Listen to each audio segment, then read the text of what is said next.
Welcome back, everybody.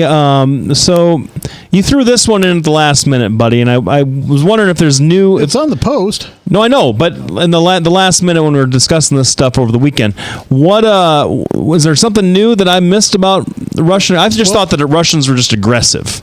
That's an ethnophobic smear, but here's the thing. Remember, the government's just being aggressive in general. Yes, they're belligerents, period. They're kind of like, North Korea with a little bit of class because they're in Europe. Remember when China buzzed our fighters in the South China Sea probably, 4 years ago? Sort of. Something like that. Well, the Russians are doing the similar type of things, except they're doing barrel rolls over the top of our guys and they're buzzing our ships, just like they did back in the Cold War. Here's what the problem with this is. One, the Russians have denied they bombed that Doctors Without Borders hospital, when in fact we didn't have any forces operational in the area. And it does turn out that it was the Russians that bombed them pretty good. Even Assad, who was propped up by the Russians, said, we think the Russians bombed that hospital. Of course, they deny it. It goes away. But now they're coming after our armed forces. They're double dareness. They're doubling down on this. When our fighters are designed to have a very smooth stream of air going into the engines, that's how they're designed. If you bust up in front of one of them, do a barrel roll in front of them as they're going by, it disrupts the airflow and can make the engines sputter, stall, and not be able to fire correctly, which can lead to engine failure, and as you all know, can be dangerous for everybody. The pilot is dangerous for, we're going to lose an expensive piece of machinery, and if that thing crashes in a civilian sector, you have civilian casualties when we look bad. Everybody's like giggling, because I was talking to some people today about, the Russians and what they're doing. And this is why, in fact, it was right over here at Merle Hay Mall. None of them had a clue as why that was important. Reason that's important is they are actually creating an assault on our armed forces. And our response to that is, we can't ignore this. Now, I'm not saying we go to war, but I'm also saying that we let the Russians know we are going to retaliate if you continue to do this, because that is a dangerous thing to do. It puts our pilots in danger. It puts the civilians on the ground in danger, and they know exactly what they're doing. Now, do you think I don't appreciate the bravado that the Russian military has? No. Wish we had a commander that would show those kind of cojones for the rest of the world. The problem is nobody's standing up to Putin at this time. Europe is capitulating. America has so many problems going on domestically that we really can't pay attention to what's going on everywhere else. We've gotten ourselves back into the Middle East despite, honest to goodness, in spite of Obama's best efforts to get out. And the problem is this is going to continue. And if we don't at least have a united response to how we're going to deal with the Russians buzzing our military, the next thing we're going to have is the Chinese buzzing our military, which they're already doing in the South China Sea. So basically, your complaint is that the Russians are kind of flicking they're flicking our noses that we're just sitting there taking it like punks, right? Is that well, they've been doing that for a while, okay. And we do it to them. Well, the difference is here, this is an actual...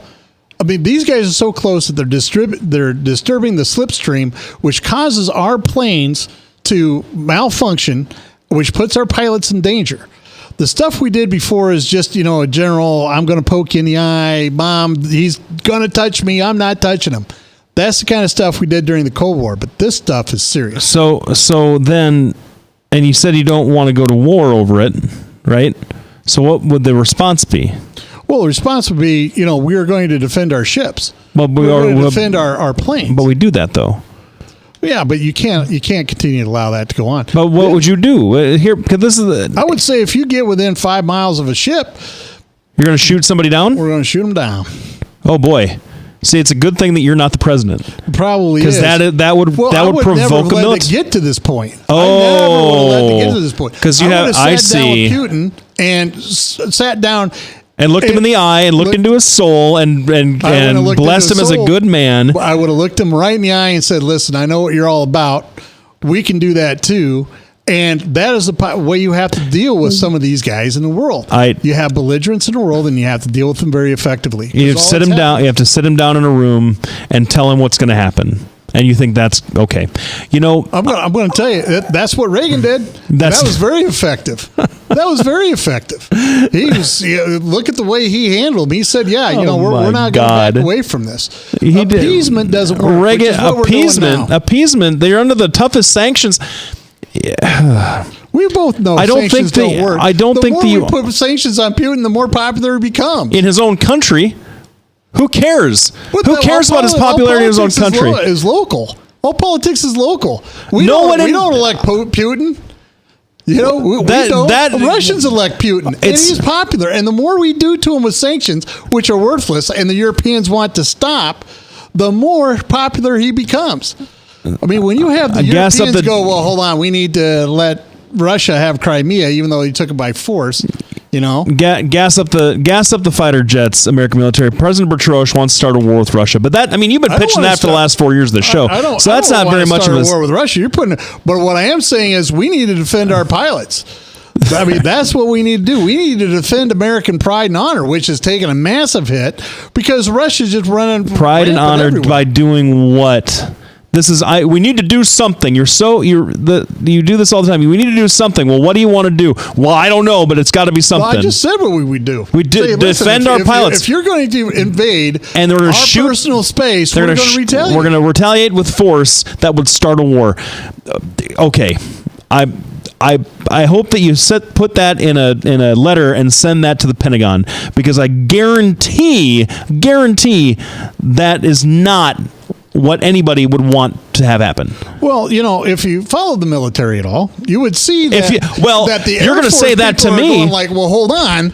We don't like. You're going to say that to me, but you want to start a war. Where do you think I get this information? They're saying we need to be able to defend ourselves, and we're not. And we're not. We're trying to be able. We're trying to work nicely with the Russians. We're trying to work nicely with the people that we try to get out of power.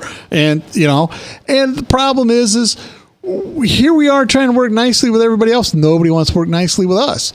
You can't. If you want to buy a car, you have to find somebody who wants to sell you a car. You can't go into a neighborhood and go, hey, I want that car. You need to sell it to me, which is what we're trying to do. But you just said we weren't doing that, because you said that what you would do is sit down with Putin and tell him how it was going to be. Yeah, that's exactly right. But that's exactly right. I don't think you're getting what I'm saying. I don't think you're getting what you're saying. What we're doing is going out there and saying, hey, listen, we want to, I don't know, maybe it wasn't a good example, but the bottom line is we need to defend. This whole show is unraveling. You can't make faces like that. I'm sorry. Us to be serious. I'm sorry. But the bottom line is we need to sit down and say, listen, we're not going to be the Middle East kicking boys anymore. Look at how America essentially has stepped back from its leadership role for whatever reason. We can have another discussion about that. But this is what happens. Middle Eastern turmoil. We have the Russians coming after us right and left. We have them buzzing our planes.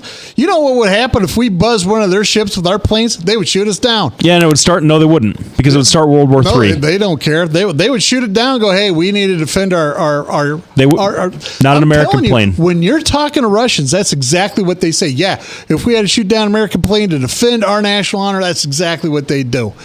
So we should act more like Russians. I say we need to start pushing them back. Is that the idea?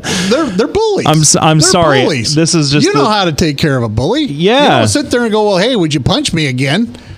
That's I have to take care of. Well, that's what they are. You take care of bullies by marginalizing them, making them look ridiculous, which they're looking pretty ridiculous now. So this idea, what would you marginalize them? But we're the ones looking ridiculous. No, you think we're looking ridiculous because you want to start a war with Russia.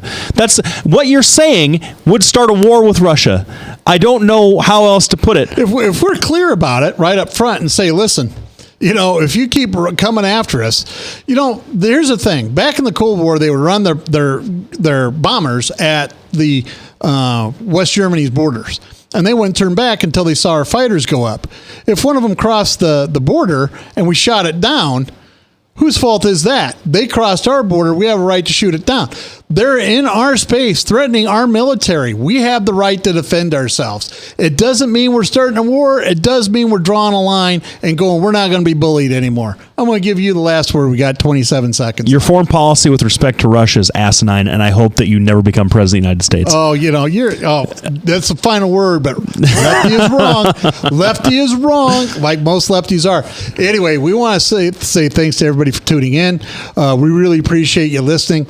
We couldn't do what we do without you. Are you playing anywhere this week? I am. I'm going to be at the Draft House. I'm going to be with our good friend Stacy at the Draft House on 50th on Saturday from 9 until they kick me out. So 9:15ish, maybe 9:17. All right. Depending on how raunchy I get. Thanks, everybody, for tuning in. We'll be back next week. Lefty will still be wrong. Thanks, everybody. Hi, I'm Representative Tom Shaw, and I love these guys. Both of them. Love these guys. Get over here. Get over here. Love both of them.